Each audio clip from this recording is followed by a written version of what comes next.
G'day viewers, I got my old Caravan Man Cave PC out of storage. I had to change the BIOS battery, it was flat, and I just remembered I had Windows 7 on here. That's the hard drive I had in it.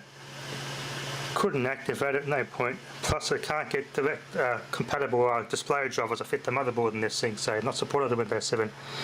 And this old Samsung spin point has 4 bad sectors. So I've got a PVR picked up at the recycling centre, a 120GB Seagate Barracuda in there. So I'm installing React OS. I've heard a lot of good things about it. I've got I downloaded a copy of Risk OS and the other one, Remix OS, which is like pretty much Android for PC. But React OS is the most Windows-like compatible operating system open source that there is, so I'm going to stick with this one. This looks pretty much like Windows NT. And you can get Windows XP themes for it, which is pretty cool. So I'm just going to install this. Pretty much like install the Windows. About 4GB of RAM, Pentium 4, good old space heater, so this would be good for it's a good old good operating system or something like this. I'll give it a good try. I've heard a lot of good things about it, so I could run Windows things on here and plug this UPS in, and we can use it like Windows. And we can read this UPS like Windows would, and run games off Windows on this thing. Let's see if it runs it runs my old games I had in my old Windows XP machine. Anyway, I'll get this set up, we'll see how it goes. I'll do this later, because of the battery, the BIOS battery was flat, it's complaining. Anyway, we'll look at this. Anyway, I'll set this up. I've got a page file error in NTOSKRNL, which is like a kernel file error. I tried booting it in different methods, but that didn't work. I've had to change one of the settings from a uni processor to a standard processor option in the setup, and I'm going to reinstall it from there and see how it goes there. So it's a bit problematic, but this takes some experimentation to install it on extra hardware. This would be a good operating system once it's fully set up, and it's still in its alpha stages yet. Hasn't even got to its beta stages yet. Can't wait till it gets completely in its final and actual product. It'll be awesome. So here we go. Let's see how it's like. If it's as it's in its alpha stages, I might try the Android Remix OS after this. Let's see how this goes.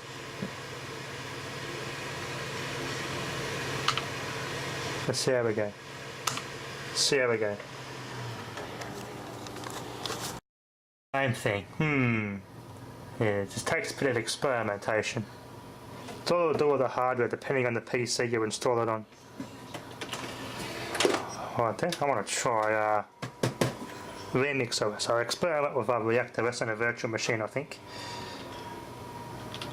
It needs a bit more work. Anyway, let's see if this Remix OS installs, if I burnt the CD image correctly. Okay, well, all this error, USB hub, oh yeah, they said something about this. Yeah, this needs a lot of work by the looks of it. Failed to have a device key at the NTOS kernel.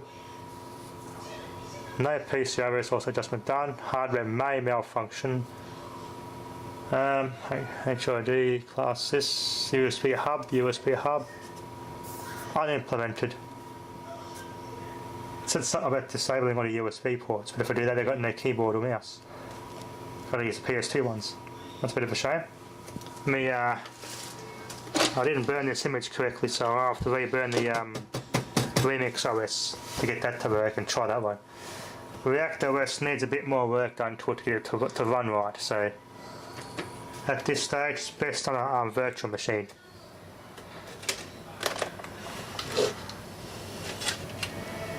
Quite small though, it's only like under 200 megabytes. It's promising, just got to do a lot more work to get it to actually a successful install out of it. Anyway, that'll be enough for now. Thanks for watching. Okay viewers, well I'm going to add this onto one big video, so I'm making a tech IT PC related video, so I'm installing Linux Mint, the latest version. Has improved since I last used it. The last Linux Mint I used was ages ago, was 17.1, but this version is actually a lot better. This is Cinnamon, the most popular one, and it's improved quite a lot. I'm going to try and familiarise myself with it as best I can, because Windows 7's only got a year left and there's no more support for Windows 7. I'll still keep using it, but I will just get better and better at Linux, and just stuff is actually, now that Windows it's not really like it used to be and everyone's kind of gotten pissed off with it, Linux is only going to get better anyway, so this is really good if you've been with a Mac, Apple all your life. You've favoured Mac and you've used and you're familiar with Mac, well then you're going to love this. So basically just get good at using this. The apps are pretty, almost everything that runs on Windows is running here anyway. The Windows compatibility has actually quite improved a lot of Linux, so you can run a lot of Windows stuff on here. So a lot of even new software now have actually improved a lot for Linux compatibility. The Haiku and React OS need a lot more work put into them to get really actual as an everyday OS. At the moment they're in the alpha and beta stages, so not on OS you want to use as an everyday driver. So they're only going to get better with time anyway, the way Microsoft's going nowadays. So are these Linux Mint and all the other Linux operating systems, so they're only going to get better. Anyway, it's not doing too bad. It kept crashing, so I had to go to the menu and select install because nothing came up on the desktop. So now it's just installing, and I've set the time shift function on, which is like the Windows restore point. The Windows restore point is actually a good feature to have on a Linux Mint. You've got to enable that first as soon as you install it, so if you mess something up you can always go back and fix it. And it creates a good save state. It's a good feature. Anyway, one thing I don't like about Linux, so you have to type in your authenticate everything you do. Anything you install, any updates, you got to put your password in every time. Which I suppose it's not a bad thing, it just makes it more secure, I suppose, so hackers can't get into it. That's just something to get used to. Then again, I've got an iPhone, so Apple always gives you bloody passwords and stuff and apps I install anyway, so in that respect, it's not really I can live with it. I would like to, it is slowly getting better, as I said. I would like to run all the Windows stuff on here, but I'll give it a go later on, because it has improved. I want to run the old XP only compatible video games on here, which won't run on my Windows 7 machines, so I'll give that a try later on. I'll give it a better chance this time. I'll get some more, familiarise myself with this Linux a bit better than what I should have last time. Anyway, give it time to install.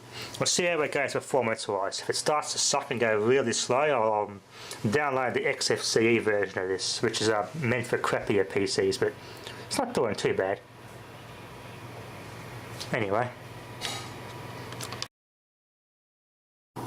Well, it's working alright, but for some reason it crashes on startup. I had to run it in fallback mode, which is like safe mode. I'm not sure why it keeps crashing, but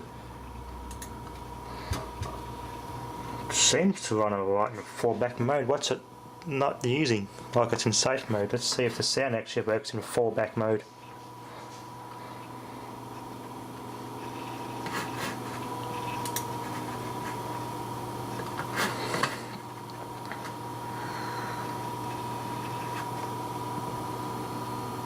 Not sure why, just gotta find a reason why it keeps crashing. The Mint just crashes every time it starts up. No sound.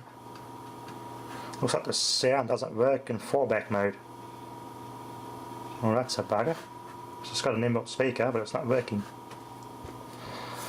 I'll try and install some updates and see what that does. Yeah, it's running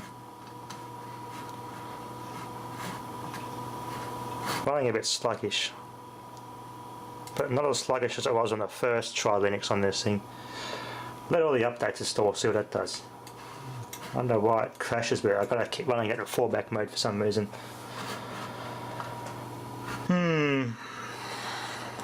Gotta love the NVN, that's better. Much faster download. Usually it should get to 13 megabytes per second on a good day, which is much better. Anyway, I'll have a play around with this. I want to see if I can resolve the crashing issue. If I can't seem to fix it, I might have to try XFCE version of this operating system. Because it's been recommended before for this particular system here. It seems to be happy with XFCE versions of Linux. It runs much better. Anyway, that'll be enough for now. Thanks for watching.